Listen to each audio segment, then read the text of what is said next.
सेवक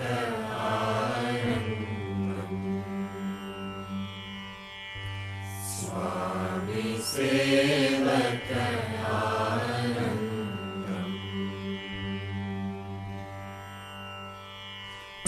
गुरुनाथ जय गुरुनाथ ओम गुरुनाथ जय गुरुनाथ ओम गुरुनाथ जय गुरुनाथ ओम गुरुनाथ जय गुरुनाथ ओम गुरुनाथ जय गुरुनाथ ओम गुरुनाथ जय गुरुनाथ दीननाथ दीनबन्धु दीननाथ दीनबन्धु दिव्यस्वरूप सद्गुरुनाथ दिव्यस्वरूप सद्गुरुनाथ गुरुनाथ जय गुरुनाथ गुरुनाथ जय गुरुनाथ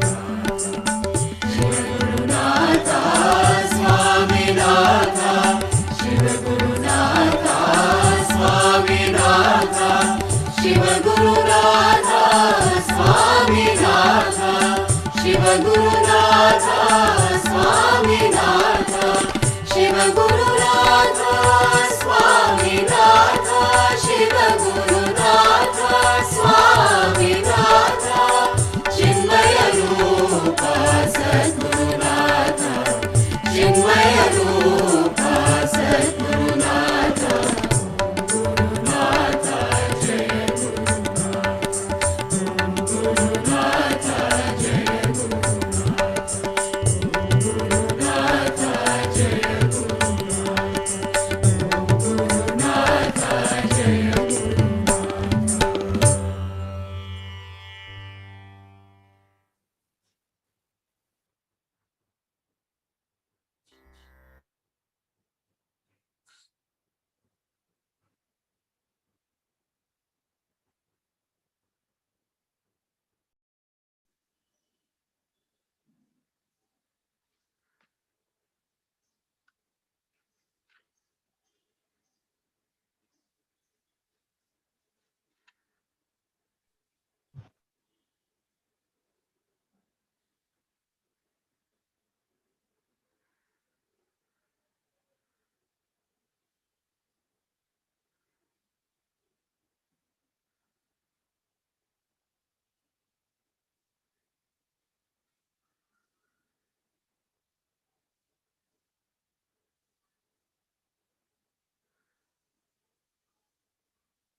सहना भवतु सहनौ पुनत्तु सह वीर्यं करवावहै तेजस्विनावधीतमस्तु मा विद्विषावहै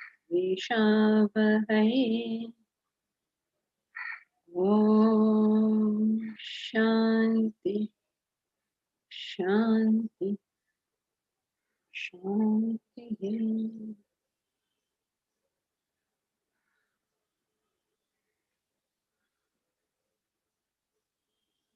Together we will chant Bhagavad Gita, chapter 9, verses 1 to 10.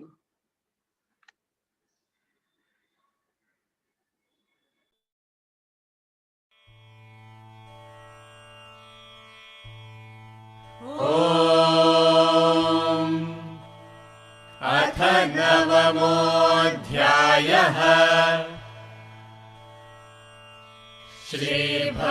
श्रीभगवानुवाच इदं तु ते गुह्यतमम् प्रवक्ष्याम्यनसूयवे ज्ञानं विज्ञानसहितं यज्ञात्वा मोक्ष्यसे शुभात् राजविद्या राजगुह्यम् पवित्रमिदमुत्तमम् प्रत्यक्षावगमं धर्म्यम् सुसुखं कर्तुमव्ययम् अश्रद्दधानाः पुरुषाः धर्मस्यास्य परन्तप अप्राप्य मां निवर्तन्ते मृत्युसंसारवर्त्मनि मया ततमिदं सर्वं जगदव्यक्तमूर्तिना मत्स्थानि सर्वभूतानि न चाहं तेष्वस्थितः न च मत्स्थानि भूतानि पश्य मे योगमैश्वरम् भूतभृन्न च भूतस्थः ममात्मा भूतभावनः यथाकाशस्थितो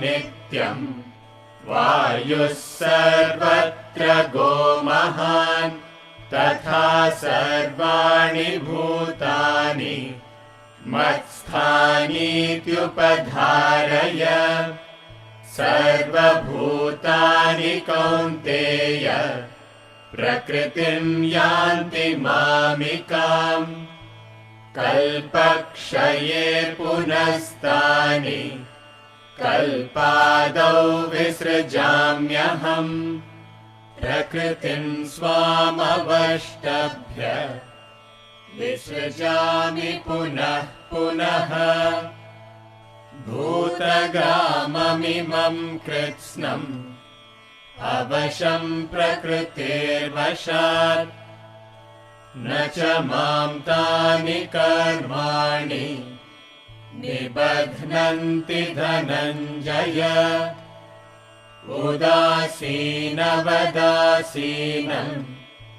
असक्तं तेषु कर्मसु मयाध्यक्षेण प्रकृतिः सूयते सचराचरम् हेतुनानेन कौन्तेय जगद्विपरिवर्तते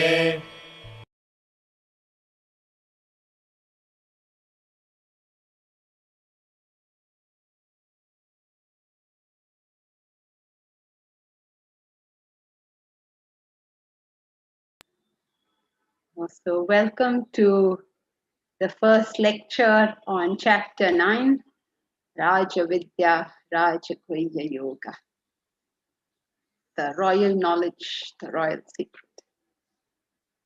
Many people have joined us today for the first time. So you may be wondering what is the invocation we did at the start of the lecture on the YouTube channel. The meaning of that invocation is there on the channel Team Janki Santo. So you may want to look it up if you want to know what that chant was. And then we begin. You're not able to hear me? Jankiji, we can hear you clearly. I feel it is very clear. Maybe their own problem. We can hear very nicely. All right. So firstly, whichever the chant we did in the beginning is the invocation, which we do in all the lectures to begin with. Anyone who doesn't know what it means, it's there on the YouTube channel for you to hear. And secondly, we begin every chapter, every class with the chanting of the verses. So, no, Vaishali, it's not off. So that's what we did at the beginning. Now I see there are two questions. Sarthak, are you here? Yes, ma'am. Sarthak, I didn't see you in the Q&A sessions. Were you there? Oh, you were there, right? No, ma'am. I wasn't there. Oh, okay. So I don't know why you were not there at a Q&A, since you have 1,000 questions always. Ma'am, But it was based on chapter 8, so I couldn't come. That's why I couldn't come. I don't know why that makes you can't come. But anyway, tonight is the group discussion. Please take your question there. And then in the big group discussion, we will discuss it. Thank you, ma'am. Okay. And then Ashia, same answer for you too. I know that you had sent in your question and all that, but do it in group discussion first so that you can get a chance to apply yourself to these questions before we take them up in class. Okay, Ashia, this evening is group discussion. So anyone who has questions, please take your questions to group discussion. Struggle to answer it yourself. Do not believe that there is somebody here who will answer all your questions. You have to answer your questions because you already have all the facts that you need to know. Ritu. The YouTube channel name is Team Janki Santok.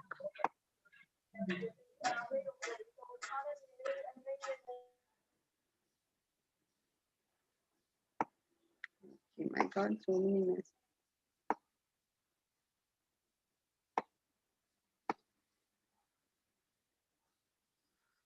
Sarat, how to get rid of all filthy thoughts. Go to group discussion, Sarat, and discuss your questions. Firstly, there's no such thing as filthy thoughts. So go to group discussion, discuss, find out where is the lacuna in the way we think. In fact, we are at a great time in terms of that, because this class is meant to develop clarity. Now, why so much emphasis on clarity? Because a human being is a thinking animal. Thoughts are constantly running through his head, just constantly running through his head. There's never a time where there's no thought in a human being's head. Constant.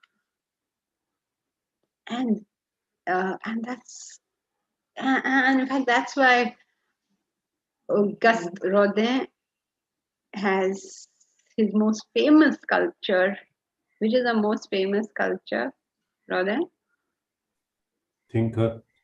Thinker.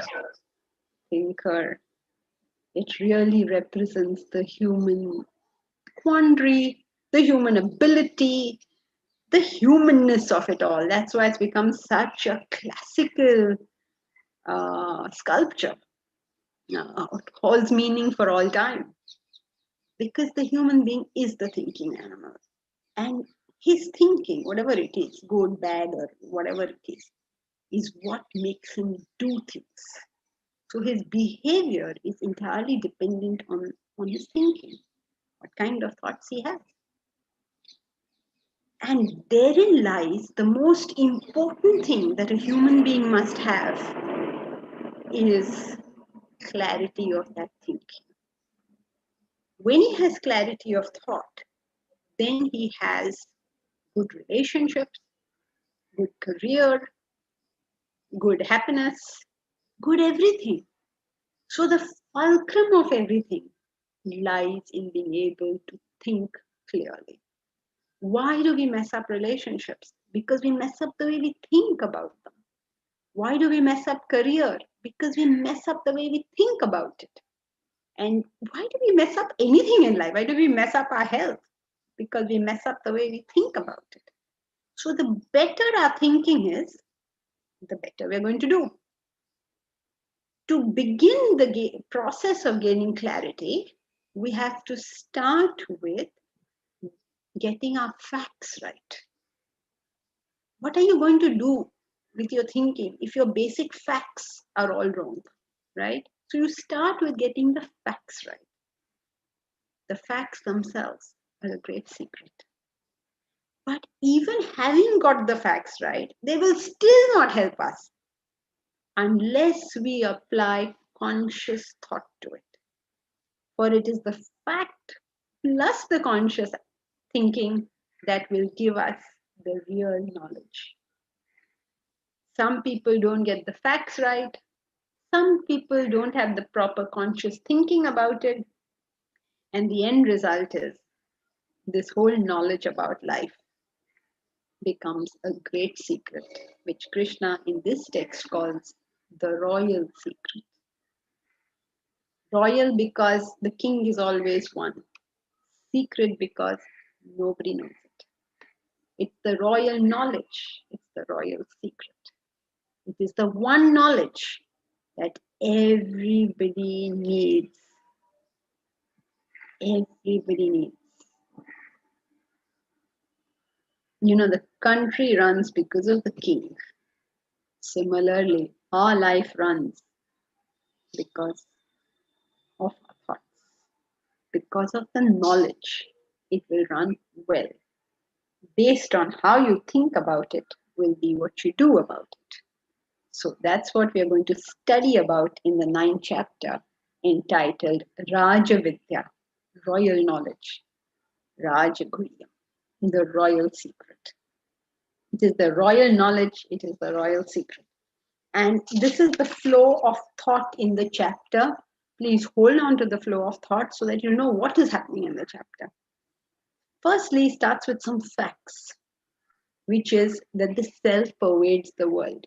The truth is all pervading. You cannot escape the truth. It is there all the time. You can avoid seeing it or you can see it, but it is there all the time. So the self pervades the world. There is a truth. There is a reality. And that is there everywhere at all times. Now, the deluded disregard this truth, this reality, the self, God, as some people call it. So what do? Mogasha, moga karmani. Vain hopes, vain desires. You set off on the chase of something. You may get that thing or you may not get that thing. But if you do it with delusion, the fact remains that having got it or not got it, we cannot gain fulfillment. So the wise stay attuned to the facts, stay attuned to the truth. They glorify it, they seek it. They understand firstly. That is the thing that I must know first before I know anything else. And then he tells us, whatever you work for, you will get. So if you work for something based on a delusion, based on an illusion, based on a wrong notion, you may get that thing, of course. Great possibility you'll get it, especially if you do the work properly. You get it. But fulfillment will evade us. Now, the interesting thing is, a wise person will also work to obtain something or the other. He may also get it or he may not get it. That's also possible. It's not necessary that you become wise and you will get every single thing you work for. There is no such guarantee. Yes, of course, as you become wiser, you probably get more things than a deluded person will get. That's understandable. So, but still, even a wise person may or may not get it. Even an ignorant person may or may not get it. Then what's the difference? When the ignorant people get it or don't get it, they don't get fulfillment. And the wise people, whether they get it or they don't get it, they gain fulfillment. That's the world of difference. Because eventually, it is a wrong belief that it is the presence or absence of the object that matters in our life. It's not that. It's something else altogether. And the work for it is important, not so much to gain that object, but for us to become something. At the end of the day, it doesn't matter whether we got something or not. What is important is who we became. Because who we became will determine the quality of our life, not what we got.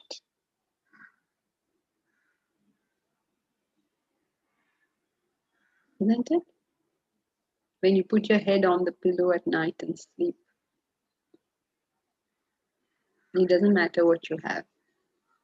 An AC bedroom, the most comfortable bed, a vacation in the Maldives, doesn't matter. What matters is what's going on here at that time, because that will keep you awake or let you sleep. Similarly, you may have the best food in the world in front of you on the plate, but whether you enjoy it or not depends on what's going on here. So it doesn't matter what we got or what we didn't get. What does matter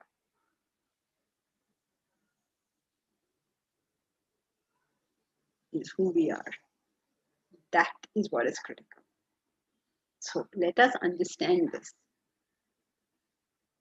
It is we who determine the quality of our relationship. It is we who determine the quality of our careers. It is we who determine the quality of our health. Let us take the attention back to the more important element. Since we never take the attention there, it's called a secret. Just for that reason. Nobody knows it, so it's a secret. So give yourself an edge in life by knowing this great secret told to us by the Lord Himself. So let us read together verse 1.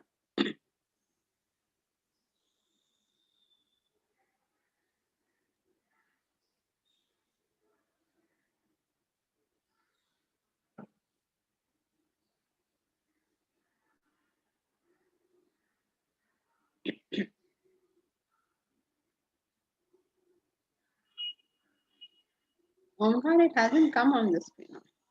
Shri Bhagavanuvacha idam tu te guhyatamam pravakshamyanasuyave jnanam vijnanasahitam yajnatva mokshase shubhat. Shri Bhagavanuvacha idam tu te guhyatamam pravakshamyanasuyave jnanam vijnanasahitam yajnatva mokshase shubhat. Shri Bhagavan Uvacha. The Blessed Lord said. As you know, the Bhagavad Gita is a conversation between the Lord Shri Krishna and his dearly beloved friend Arjuna. Arjuna is broken, is shattered, he's lying on the battlefield at a crucial time in his life, at the most important battle in his life, having all the ability to deal with that battle. Not only is this battle crucial, the fact is Arjuna is the person who is the in fact is the only person capable of winning this war. Imagine that. He has the ability, he has the situation, he has the possibility of a great victory. And what's happening to him on that field? Crying. Literally crying. I'm not joking, crying. He says, I'm going through horripilations. My hair is standing on end. I can't hold. Gandiva is slipping from my hand. The bow is falling from my hand. I can't hold it. This is the great Arjuna. He fought Shiva himself. He can't hold the bow. Nimittani chapashyani. I'm seeing nimitta. I'm seeing omens in the sky. Can you imagine? A man at a crucial juncture in his life, having all the ability to deal with that. In fact, phenomenally pressed to deal with that. At the very edge of victory. He's 18 days away from victory. And he cannot fight this battle. And at that time, he asks his friend, the Lord Sri Krishna, what should I do? Shall I run away or shall I stand here and fight? And therefore starts this conversation between the Lord and his friend. Excuse me. And we are blessed to read some of that conversation. So some of the chapters begin with Arjuna asking a question. Some of them, Krishna is talking himself. This chapter, he begins saying something himself. So he says, Sri Bhagavan Uvacha, the Blessed Lord said, Idam tu te guhyatamam. Guhyatamam, the greatest secret, the highest secret. Te, to you, pravakshami, I will tell you the greatest secret. Why will I tell you? Because you're anasuya way. You're one who does not cavil. This is a very, very important part of the knowledge. Anasuya way. The student has to be somebody who does not cavil. Does not cavil means does not belittle, does not poo-poo it, does not say, oh, this is nothing. What is there in it? I know everything. That's not the way to learn anything. Does not cavil means you're open. You're open to understanding. You're open to understanding what is this knowledge? What is it that we need to know about? What is that thing I'm missing in life? So you are a student, as you all are obviously in this class, because why would you be here if you cavilled it, if you belittled it, if you thought there was nothing to it? You're here. That means you do have some degree of faith. That faith is very important to start the pursuit. Remember, to start the pursuit, the student has to first listen to what is being said. If you don't listen, you will never know whether what is being said is right or wrong. So faith doesn't mean an acceptance of what is being said. Faith only indicates that you're willing to listen to what is being said. It indicates an openness to it. It indicates a sort of, what should I use? The word faith, maybe the faith that maybe here there is something that I can learn from.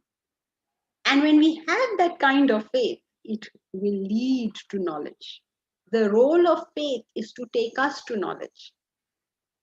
Faith is always something that happens when we are ignorant. When you go to a doctor, you have faith that he may be able to cure you. That's why you went to him. It always begins in ignorance. But once he has cured you, you know that he can. And therefore, it becomes knowledge. You now know it. So when you approach a teacher, you begin with faith. The faith that says, maybe I can learn something from this person. Maybe I can learn something from this book. Maybe there's something I need to know here. That's the faith.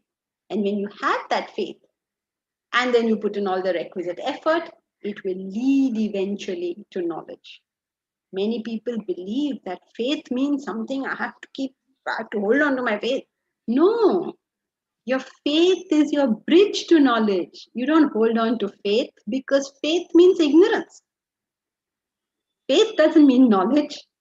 If you have faith, that means you're ignorant. Otherwise, why do you need faith? You need faith because you are ignorant. And that faith must one day convert to knowledge. You don't hold your faith. You work on your faith to convert it to knowledge. You can't say, I began with faith and I stayed there. That means you began in ignorance and you stayed there. Many people have faith in the Bhagavad Gita. I would say in this country, the whole country has faith in the Bhagavad Gita. But nobody has real faith, which means I will open the book. I will read what it says. I will listen to some explanation of what it is saying, because it's not possible to just open the text such as this and know what it's saying. But I listen to some explanation. Then if that works for me, I will put in effort. And one day then I will know the truth.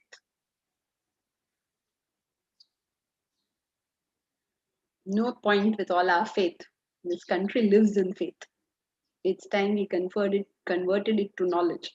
But still, The Lord cannot speak to us unless we begin with faith. So that's what it's saying. It's saying, to you who do not cavil, to you who is not belittling it, to you who's not saying, oh, I know everything, what is that to teach me?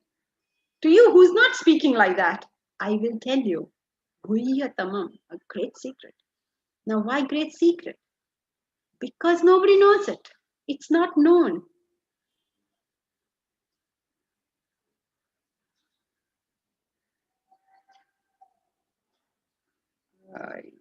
Yeah, sure. It will be, it is there on YouTube. You can watch it. I don't know what your name is, but you can watch it on YouTube later on. It is recorded, yes. Guhya Tamam, it's a great secret. Why is it a secret? Okay, Renu. It's a big secret because nobody knows it. Nobody knows how to develop clarity. Nobody knows how to deal with the various situations that are there in life. Nobody knows some facts of life. It is not meant to be kept a secret. It's meant for all of us to know. This is the big difference in understanding it. If you read it yourself, it becomes like a big secret. Kisi ko batana nahi, huh? No, of course not. We want everybody to know. But it is difficult to know because to know it, you have to put in effort. That's why I said it's a secret. Some people say, the Shastras are all secret. You shouldn't tell anybody else. It's not you shouldn't tell anybody else. In fact, sometimes, if you go to the West, they will ask you, you study Bhagavad Gita. Tell me something about it. And you say, well, I really don't know anything. But you're from India, you must be knowing Bhagavad Gita. Yeah, I mean, I know the book exists, but I don't know anything about it. And then they think that, you have been taught that it's a secret and you're not supposed to tell anybody. Not like that at all. We would love people to know this. We would love all Indians to know this. We would love all humanity to know this. And of course, we would love ourselves to know it. It's a great secret. But I'm going to tell you that secret. Oh, Partha, oh, Arjuna, he promises to tell us the secret. And look at the great promise he makes further. He says, I will tell you, Jnanam Vijnanam Sahitam. I will tell you the knowledge. I will tell you what that secret is. And I will tell you Vijnana Sahitam, the wisdom of it. So what is the difference between having the knowledge of something and the wisdom of something? The knowledge of something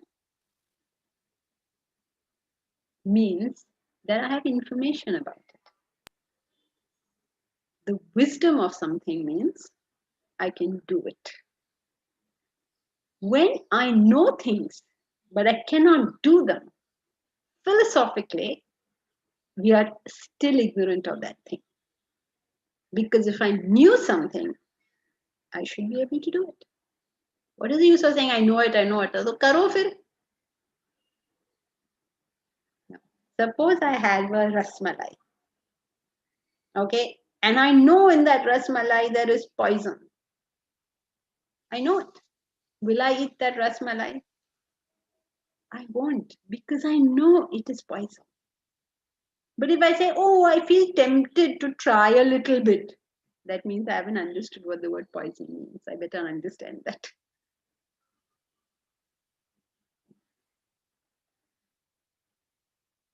Not being able to do only means I don't understand.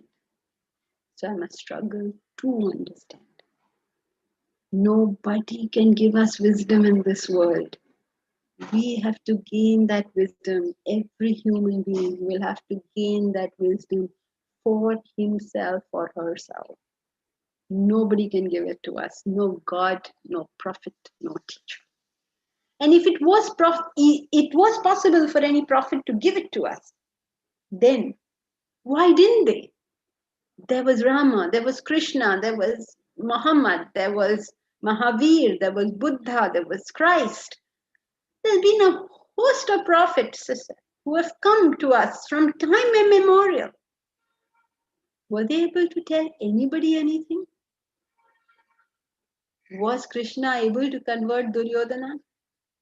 Was Rama able to convert Ravana? Was anybody able to do anything for anybody? Cannot be done.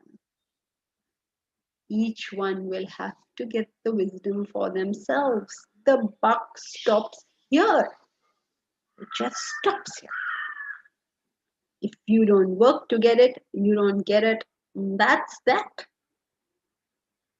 Nobody can help you.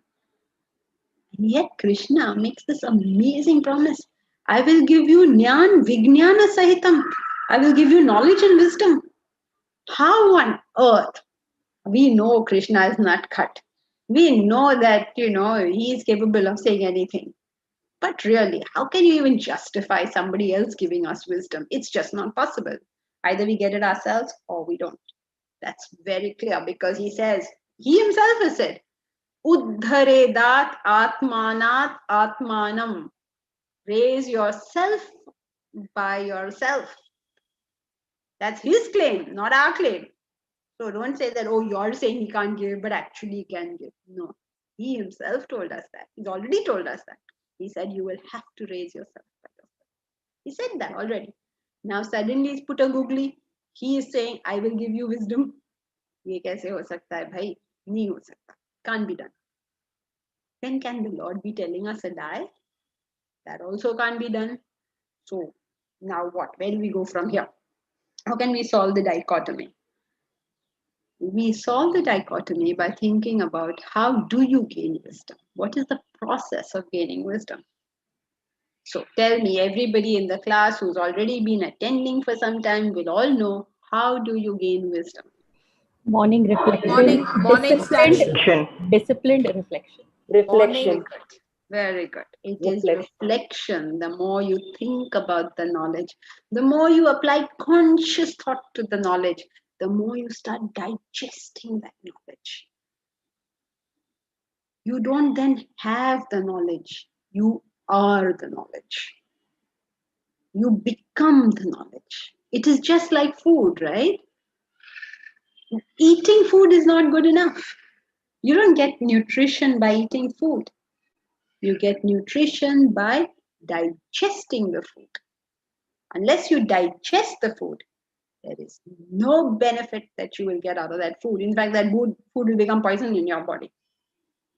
So similarly, knowledge becomes useful only when we digest it. Without digestion, that same knowledge is only gold on a mule's back. It's just a weight. It's just a problem. It's just like something to hit yourself with.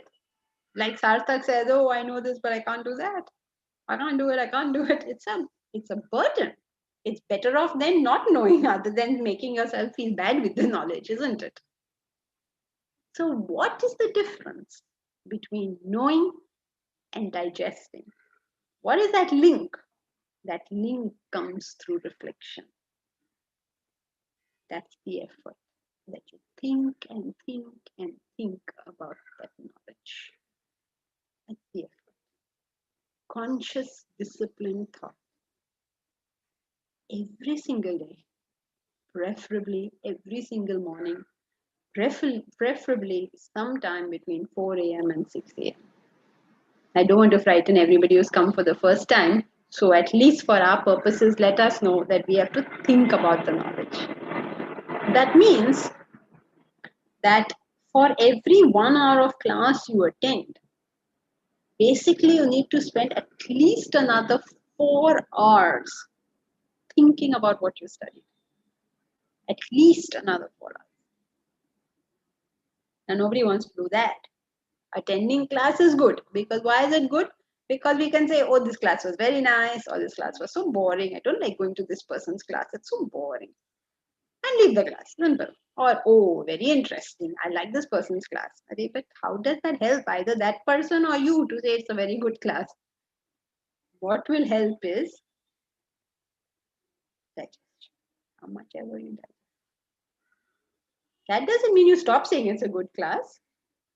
Chalo yaar, itna to bolo. But remember, it doesn't matter at the end of the day. What matters is how much you think. What's the difference in Vijnanam and Buddhi? Same thing. Vijnanam and Buddhi are the same things, are there. the more you have digested the knowledge, the more the knowledge is you, right? That's just you. You just do those things. That is what is a strong intellect. Thank you. So, knowledge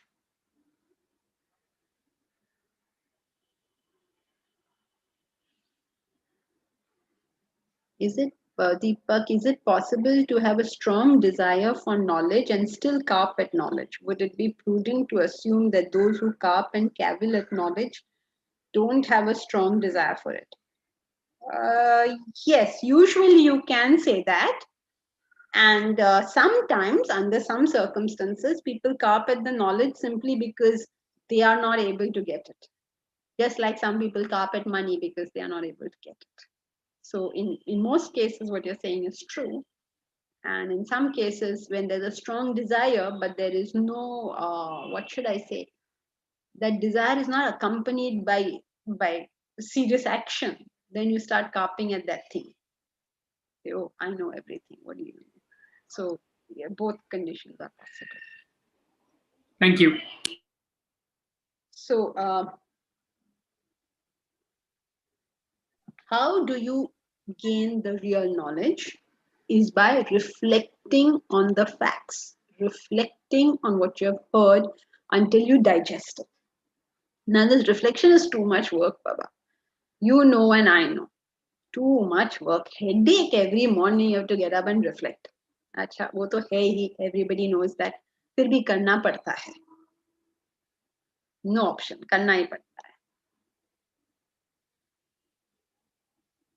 What is Krishna going to do? He can tell us the knowledge. But उठकर पढ़ाई करना वो तो हमारा ही काम है, वो तो हमारे लिए कर नहीं सकते. So what is he going to do? He is nutcut, remember that. Krishna is such a naughty fellow. Everywhere his naughtiness will show up. So when he says, I'm going to give you Vijnanam, be warned what he's going to do. What do you think he's going to do?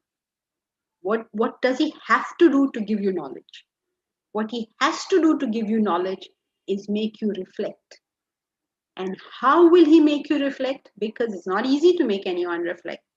How will he make you reflect? He will make you reflect by the process of throwing in contradictions. That is why you will find throughout the text many contradictions. What are these contradictions meant for? They're meant for you to stop and think. Oh my God, what is he saying? We are about to enter a major contradiction now. What really is he talking about? It's like a riddle, you know. It sounds like this is not possible. Ye bhi bol rahe ho, wo bhi bol rahe ho. It's not possible. But once you think about it, you get how, yes, of course, both are true statements. Like, you know, a very famous riddle that we used to have as children. Two fathers and two sons went fishing and came back with 3 fish. Each one caught a fish and they came back with 3 fish. You remember this riddle? 2 fathers and 2 sons went fishing. Each one caught a fish. Each one caught 1 fish and they came back with 3 fish. So this sounds impossible, right? I mean, like how? There are 2 fathers and 2 sons. That means 4 people. They each caught a fish. That means they should have 4 fish. How do they end up getting 3 fish? So who knows it? Somebody has heard this riddle before. Yes. Grandfather, father, and son. Very good. So you all have heard it. It makes no sense until you know the answer. It makes no sense. So how do you have 2 fathers and 2 sons? If there was grandfather, father, and son, then you have 2 fathers, grandfather and father, and you have 2 sons, the father and the son. 3. So how would you get the answer? By thinking about it. Suppose you say it's useless. You carp at it. There's no such thing. It's not possible. You'll never get the answer. But if you have faith that there is an answer to this, that's the role of faith. If you have faith that there is an answer, it cannot be contradictory. If Krishna tells us something, it is true. And he's now telling us 2 contradictory things. How can they both be true? So either you can say, oh, he doesn't know what he's talking about, carp at the knowledge, or have faith that if he tells us something, and it is contradictory, then somehow both these things have to be true. Once I understand what he's talking about, I'll realize how both these things are true. That's faith, because faith makes you continue thinking about it. Faith is not, he said both, so they both must be right. So chalo hoga hi aise. That's not faith. I'll figure it out. I'll think about it. You know, people who work on riddles, they'll work on it for months if they have to, until they figure out how does this all work. Okay, so when he's telling you, I will give you jnana vijnana sahitam, I will give you knowledge with wisdom, be warned, because now he's going to make us think. And how can he make us think? Because he'll contradict. He'll throw googlies. Be ready for it. Don't think, oh, he's going to give me wisdom and settle down. No, he's going to give you wisdom. Sorry? Bhuvanesh, you want to say something? Don't settle down thinking he's doing it for you. No, he's just complicating it for you. Okay? So be warned. So I will give you knowledge and wisdom. Yat nyatva, which having known, moksha se ashubha. You will get moksha se, moksha. You will get moksha. You will get liberation. You will get freedom. You will get emancipation. From what? Ashubhat. From anything ashubh. What is ashubh in our life? What is ashubh? Ashubh is sorrow, is mental agitation. If you were to know this knowledge, you would not have mental agitation. You will not be stressed, not be troubled. You are relieved from ashubh. You'll be relieved from the inauspicious. What is the inauspicious? Just mental sorrow. Nothing else. There's nothing in this world inauspicious other than just mental agitation.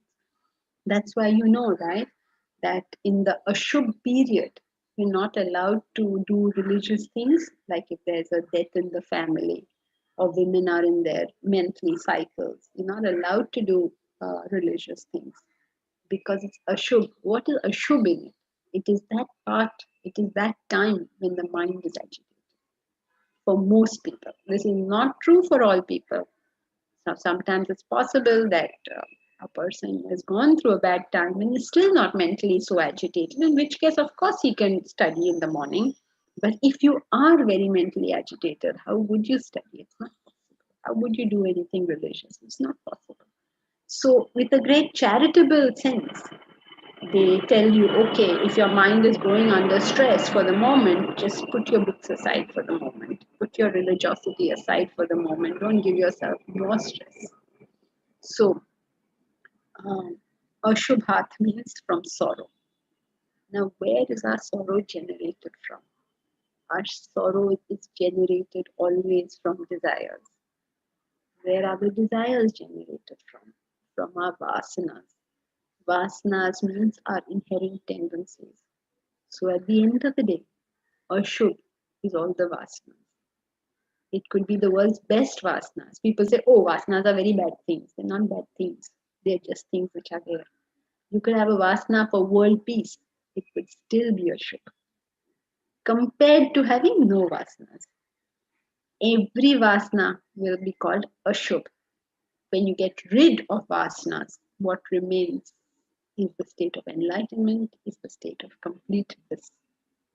So that's what he promises we will get. We will get to enlightenment, we'll get to self-realization, we'll get to the state of complete bliss, whatever you want to call it as. But basically, it is the release from every form of sorrow. Every form of sorrow. So, Sri Bhagavan Uvacha, he started this chapter with a great promise to us. Sri Bhagavan Uvacha, the Blessed Lord said, Idam tu te guhyatamam. Guhyatamam, uttamam guhyam. It's the greatest secret. Pravakshami, I will tell you. Vakshami, pravakshami, I will tell you. Anasuyave, because you're one who does not cavil. Jnanam vijnana sahitam. Knowledge along with wisdom. Meaning, I'm going to get you to think, buddy, be warned. You're going to have to put in a lot of effort in this chapter. This is a very popular chapter. In fact, there's very many famous verses in this chapter. I don't know how many of them you have heard of, but it has the geometrical center of the Bhagavad Gita. Now, the geometrical center of the Bhagavad Gita is its most famous verse, most commentated upon verse, and it is considered to be a very, very important verse because it is placed bang in the center of the Bhagavad Gita. So bang in the center. You will obviously have heard it many times over. We'll of course get to it when we get there. So Jnanam Vijnana Sahitam is going to tell us many, many wonderful things which will make us think and therefore give us wisdom. Yat Jnatva. This wisdom, when you gain, when you know, moksha se shubhat, you will be released from all types of sorrow, of any type of sorrow, whether it is the daily, everyday sorrows of relationships, career, electricity going, COVID coming, whatever, any of them, or it is the major sorrow, the fact that we are ignorant of the ultimate truth. Right from the relative to the absolute, it will get rid of every form of sorrow. So this is his promise to us. So let us see how he takes this. You, ma'am, I'm Ganesh. I have a question. In some text, they use envy instead of the word cavil. So do they mean the same thing? I know that both of them cause agitations, but do they mean the same thing, or is it different schools of thought like Bhakti and Jnana? No. The word Anasuya means cavil or envy. It means that. That's its meaning. That's the meaning of the word. Okay. If you look up the dictionary, you'll see. This is the meaning. So that's the deal about the scriptures. When you're translating them, like in any language, right? A word has multiple meanings. So which one are you going to use? Which is relevant to the context? It's a very important question. Now you'd say, why do they even think envy is relevant in this context? In a sense, envy is relevant in this context because not having envy means you're a pure-hearted person. So one of the qualities of a spiritual sadhak has to be that you're pure-hearted. Why do we feel envious of anybody? When I have a desire which I am not able to fulfill, and somebody else has fulfilled that thing, then I become envious of that person. I start saying bad things. I say, oh, he's a black marketeer. Usne cheating kiya exam mein. I'm envious of that. So I say negative things. So a pure person is known by his capacity to be happy in the happiness of others. Normally, when we see the happiness of others, it doesn't make us the least bit happy. Are you aware that nowadays on social media, people put all this stuff, about they went here and their marriage is so good and their children have done so well and the child has got in Ivy League admission, something or the other they keep putting up. And people who are reading that are not seeing that this person is selectively putting things about their life, okay? In everybody's life, something good is happening, right? And so people put what is good that's happening. Nobody puts bad stuff which is happening in their life. And so other people look at it full of envy and it sends them into depression. You look at their lives, it's so good and my life is so bad. They don't feel happy for that person that, oh, such a wonderful thing has happened for you. They think, oh, how bad for me. So this lack of purity makes it difficult for us to absorb the noble message of the scriptures. So the word envy in this context can also fit in the sense that it's a pure person. Because he doesn't have envy, means he is genuinely happy in your accomplishment. He's happy that you have got something, even much better than what he has got. He's delighted that you have got it. So that means he's a pure person. So that is a possibility. You can interpret it like that. But in the context, saying faith seems maybe a little more appropriate, but this may be a matter of opinion. So you could do it both ways and both would be acceptable. It just appears like saying that don't cavil might be more appropriate for knowledge specifically. Okay. Don't be a pure person is good for any spiritual sadhana, right? You can't do bhakti also, you can't do karma also, you can't do anything. But faith in the knowledge as a starting point is more pertinent to knowledge, is what some commentators opine. You are free, of course, to have your own view on this matter. Hari Om. Thank you, Jyoti. Okay, so verse 2.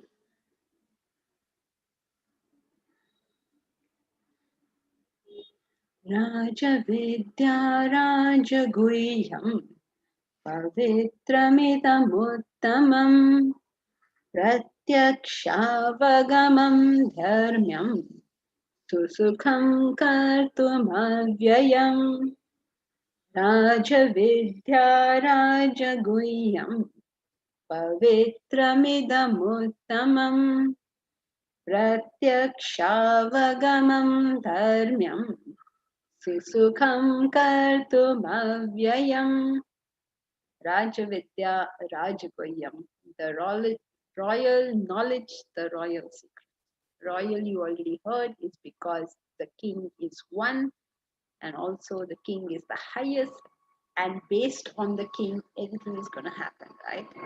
So similarly, the truth, the knowledge of the truth, the knowledge of the self is one, it's the highest, and based on how much of it you have will be the quality of your entire existence. Since it is not known to anybody, this wonderful knowledge, which is meant for human upliftment, since it is not known to anyone, it is also the Rajaghoya, the one secret which is not known to anyone. It's the royal secret. It's the most important and most pertinent secret. There's so many things we don't know, right? We don't know, for instance, what Amitabh Bachchan had for breakfast this morning. All right, assume most of us don't know. Maybe somebody in the class does, but most of us would not know this. But how does that matter to our life? We don't know maybe which star is having a fight with their wife and when they are going to announce their divorce. We don't know this, maybe. So what difference it can make in our life, right? What is that one knowledge which will make a huge difference to our life and yet we don't know it? That is that Rajagoya, the royal secret. It's the highest secret. It's the one that matters the most to know. We may not need to know every secret. We need not know every conspiracy that's going on. But this one, we need to know. What is that? What are the facts of life? We need to do this. How are you going to function in life without it? It's pavitram. It's pavitram means it is not only purified, it is not only a pure knowledge in itself, it is that which purifies us. Uttamam, it's the best purifier, it's the best cleanser. You know, you heard throughout the Gita, we have been studying how one of the qualities of spiritually developed people is purity, is cleanliness. So what is that thing which will clean us the most? What is that thing that will purify us the most? What does purity mean? Purity means that alone, only that, only one thing, in the sense that a sample of gold is pure if it has only gold in it. A sample of copper is pure if it has only a copper in it. In a copper sample, even if you add gold to it, it will become impure copper, isn't it? So what is purity? Purity is one thing, just that one thing. So what will give us the highest purity?